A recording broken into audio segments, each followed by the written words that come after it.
आज की वीडियो में मैं आपको बताऊंगा कि कैसे एक दीपक जो हम पूजा में इस्तेमाल करते हैं वो कैसे दैवीय शक्तियों को आकर्षित करता है।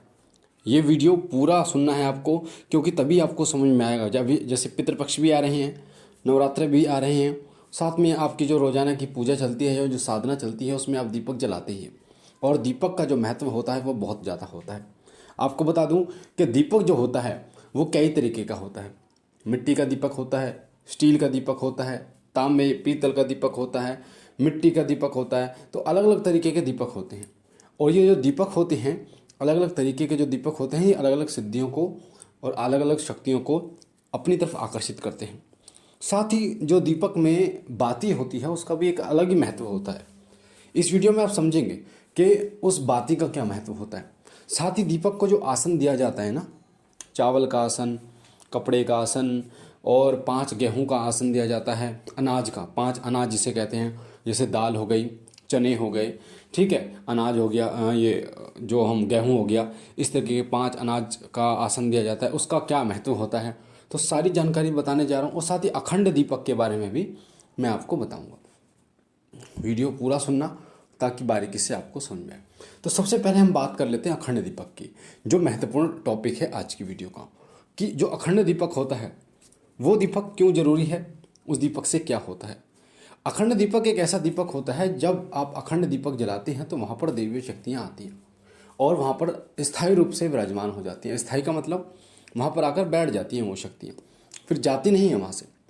बड़े बड़े मंदिरों में आपने देखा होगा, जो सिद्धपीठ मंदिर हैं, जैसे मेहंदीपुर बालाजी, माँ तारापीठ, छिन्नमस्तिका माँ का मंदिर है और माँ कालका का मंदिर है, अलग अलग देवताओं का, बाबा मोहनराम का मंदिर है। वहाँ पर अखंड दीपक जलता रहता है, बुझता नहीं है वो दीपक जलता रहता है। और वहाँ पर जो शक्तियाँ होती हैं वो बहुत सारी शक्तियाँ वहाँ पर विद्यमान होती हैं। जैसे मेहंदीपुर बालाजी की तो अलग ही महिमा है, वहाँ पर जो शक्तियाँ हैं उनकी अलग ही महिमा है।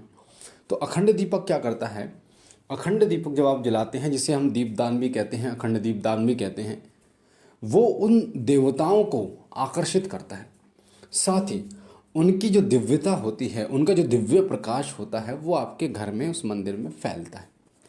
आपके घर में सकारात्मकता लाता है, पॉजिटिविटी लाता है और नेगेटिविटी को बाहर भगाता है। अखंड दीपक का महत्व बहुत होता है। जैसे अभी नवरात्रे आ रहे हैं, तो नवरात्रों में अखंड दीपक मैं भी जलाऊंगा और आप भी जलाइए अखंड दीपक, उसका बहुत महत्व होता है। शक्तियाँ जागृत नहीं हो रही, उन शक्तियों को जागृत करने का माध्यम अखंड दीपक होता है। साथ ही आप जो दीप दान करते हैं, दीपदान यानी किसी देवता को दीप समर्पित करते हैं आप, तो उसका भी एक बहुत बड़ा महत्व होता है। अगर आप किसी देवता को 1 दीप, 2 दीप, 5, 7, 11, 51, 108 इस प्रकार के दीप आप करते हैं समर्पित, तो जिसके नाम से आप उन देवताओं, उस दीप को समर्पित करते हैं, वो ऊर्जा उनको प्राप्त होती है। उदाहरण के लिए मान लीजिए आपके पितृ दोष हैं, आपके ऊपर पितृ बंधन में हैं, पितृ किसी न किसी तरीके से प्रेत योनि में हैं, तो आप 51 दीपक जलाकर सरसों के तेल या देसी घी का, और आप उन्हें समर्पित कीजिए बाबा भोलेनाथ को, हनुमान जी महाराज को, शनिदेव महाराज को, माता दुर्गा को, माँ काली को आप समर्पित कीजिए। भगवान श्री कृष्ण को कर सकते हैं, भगवान विष्णु को कर सकते हैं। इससे क्या होगा, आप जब उन दीपकों को जलाएंगे और बोलेंगे, हे प्रभु, ये दीप मैं अपने पितरों को समर्पित करता हूँ, ये मैं आपको समर्पित करता हूँ, और इनसे अर्जित जो पुण्य है उसको मैं अपने पितरों को समर्पित करता हूँ। मेरे घर में पितर किसी बंधन में है, प्रेत योनि में है या दोष है उनका, उस सब का निवारण कीजिए। तो होगा क्या, जो आपका फल होगा वो आपके पितरों को मिलेगा और आपके पितर प्रसन्न होंगे और हर तरीके से बंधन से मुक्त होंगे। एक तरीके से उनको शक्ति, एक ऊर्जा मिलेगी उनको। तो ये तो दीपदान का हो गया। आप जब अखंड दीप जलाते हैं और आप अपने इष्ट देव से बोलते हैं कि हे प्रभु, ये दीप, अखंड दीप 9 दिन का, 11 दिन का मैं आपको समर्पित करता हूँ, और आप जो भी इच्छा है, दूध प्रदान, आपको दूध चाहिए आपके इष्ट देव के, आपके घर में जो परेशानी है उसका निवारण चाहिए, प्रेत बाधा है उसका निवारण चाहिए, तो वो उसी दिन से, जब आप ये संकल्प लेते हैं, उसी दिन से आपके घर में आराम मिलने शुरू हो जाते हैं।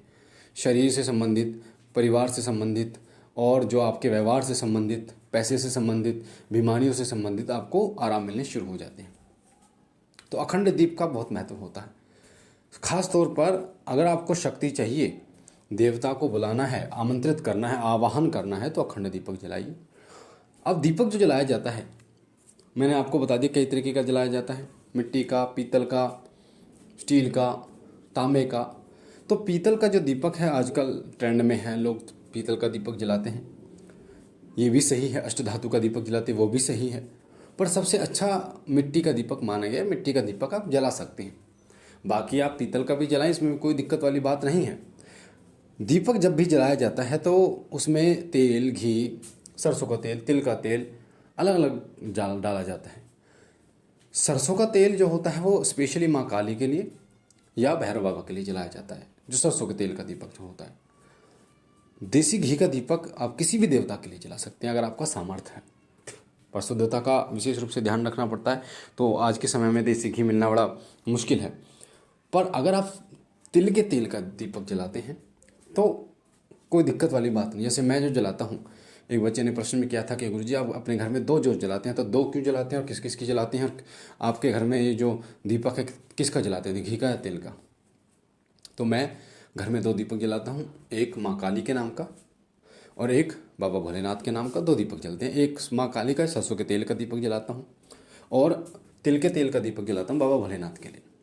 क्योंकि जितना आपका सामर्थ्य हो उतना ही करें तो अच्छा है। पर हाँ, मैं भोग जो देता हूँ वो देसी घी का भोग देता हूँ। जैसे लड्डू बना के भोग देता हूँ वो देसी घी में देता हूँ, या हवन करते हैं तो देसी घी में करते हैं। सिर्फ जोत जो होती है वो मेरी चलती है सिर्फ तिल के तेल में। ठीक है। चमेली का तेल हनुमान जी को पसंद है, हनुमान जी के लिए चमेली के तेल की ज्योति भी आप जला सकते हैं। ठीक है। अब हम बात करते हैं बाती की। जो बाती होती है, देखिए जो बाती होती है उसका भी एक अहम रोल होता है। अगर आप कलावी की बाती का इस्तेमाल करते हैं तो बहुत अच्छा रहता है। हनुमान जी के लिए स्पेशली लाल कलर का जो कलावा होता है उसकी बाती का प्रयोग करते हैं। और जो तिल का तेल आप जोत में डालेंगे उसमें सिंदूर हनुमान जी का आता है। सिंदूर, एक चुटकी सिंदूर भी दीपक में डाल दीजिए तो देखिए बहुत जल्दी हनुमान जी महाराज प्रसन्न होते हैं। और उसी तरीके से अगर आप माँ बगलामुखी की पूजा करते हैं तो बाती को पीले रंग में रंग लीजिए, पीले रंग में रंग लीजिए और हल्दी, चुटकी भर हल्दी दीपक में डाल दीजिए। इससे बहुत जल्दी माँ प्रसन्न होती है। ठीक है। ये दीपक की बात रही जो मैंने आपको बताई कि दीपक जो है वो किस तरीके, और जितना ज़्यादा लंबा दीपक जलता है उतना अच्छा रहता है। मैं अगर अपनी बात करूं, जो मैंने अपने वीडियोस में मैं आपको मंदिर दिखाया, दीपक दिखाया है। मेरे जो दीपक मैं जलाता हूं, मैं सुबह जलाता हूं, 6:30 या 7 बजे पूजा करता हूं मैं। कभी कभी 6:30 बज जाते हैं तो 7 बज जाते हैं, 6:45, यानी किसी के आधे घंटे के फेर में पूजा करना शुरू कर देता हूँ। तो क्योंकि थोड़ा टाइम लगता है, जब उठता हूँ तो बर्तन वगैरह, जो पूजा के बर्तन होते हैं वो सारे धोने होते हैं, अच्छी तरीके से मांजने होते हैं, मंदिर की सफाई करनी होती है, उसके बाद साफ़ सफाई करके उसके बाद करना होता है। तो आपको भी करना चाहिए। तो जब भी आप दीपक जलाएं तो सुबह एक समय पर दीपक जलाएं। और साथ ही जो मैं दीपक जलाता हूं, मैंने बता दिया टाइमिंग, मेरा दीपक शाम के 4-5 बजे तक जलता है। अब आप देख लो कि लगभग 10-11 घंटे मेरा दीपक जलता है। और कई बार तो मैं फिर उसी में जो है वो तिल का तेल डाल देता हूँ, सरसों का तेल डाल देता हूँ। मैं कहा चलो शाम की पूजा है, इसी में डाल देता हूँ, जल तो रहा ही और भी जलता है। ठीक है। तो इतना टाइम दीपक जलता है, तो आप भी कम से कम जितना लंबा दीपक चलेगा उतना अच्छा आपके लिए रहेगा। अब हम बात करते हैं बाती का, मैंने आपको बता दिया।